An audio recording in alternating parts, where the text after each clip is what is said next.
اللہ جل جلالہ بعض مرتبہ اپنے غافل بندوں کو اپنی طرف متوجہ فرمانے کے لیے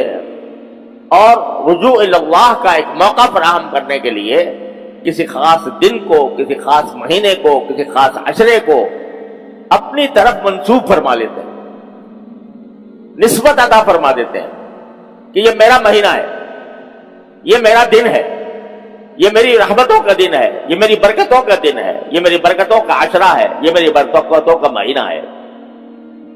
تو اس نسبت کی وجہ سے اس جگہ میں یا اس زمانے میں اللہ تبارک و تعالیٰ کے فضل و کرم سے ایک خاص تقدس پیدا ہو جاتا ہے، اور اللہ تعالیٰ کی رحمتیں اور برکتوں کا ایک نزول اس میں عام دنوں سے زیادہ ہوتا ہے۔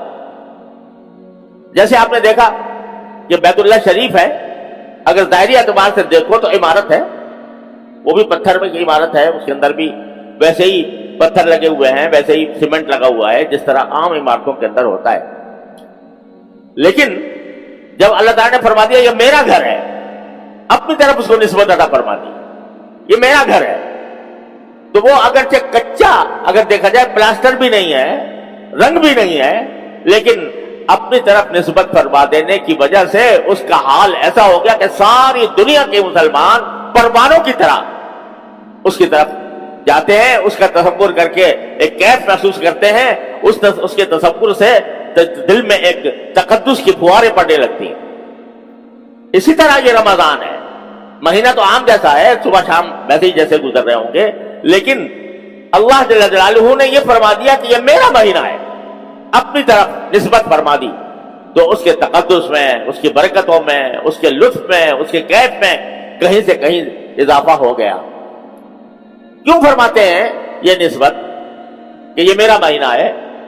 یہ اس لیے فرماتے ہیں کہ ہم لوگ اپنی 11 مہینوں کی زندگی میں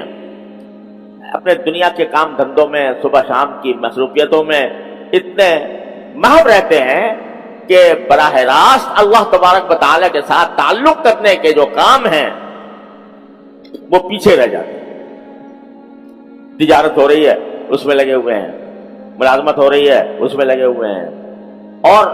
دنیا کے دوسرے کام دھندوں میں، روزی کمانے میں، بیوی بچوں کے ساتھ اٹھنے بیٹھنے میں، اگرچہ یہ سارے کام جائز بھی ہیں اور اگر حسن نیت کے ساتھ کیے جائیں تو عبادت بھی ہے، اور اللہ تبارک و تعالیٰ اپنے فضل و کرم سے ان پر بھی ثواب عطا فرماتے ہیں۔ لیکن ایک ہوتا ہے براہ راست اللہ جل جلالہ کے ساتھ تعلق قائم کرنا، اللہ تعالیٰ سے لو لگانا، اللہ تبارک و تعالیٰ کی طرف رجوع کر کے اپنا ایک بندگی کا رشتہ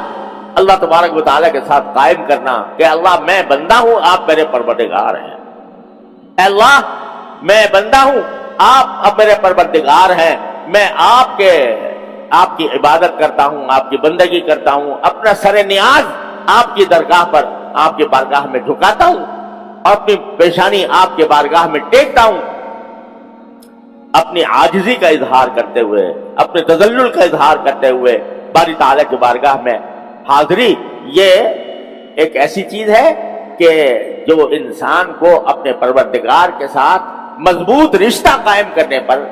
کا فائدہ عطا کرتی ہے۔ ساری دینی دوڑ دھوپ میں کہہ رہا ہوں، دینی دوڑ دھوپ یعنی جتنی بھی عبادتیں ہیں، علم حاصل کرنا ہے، بعض کی مجلس میں جانا ہے، معلومات دین کی فراہم کرنا ہے، اور دین کے احکام سمجھنا ہے، یہ ساری دینی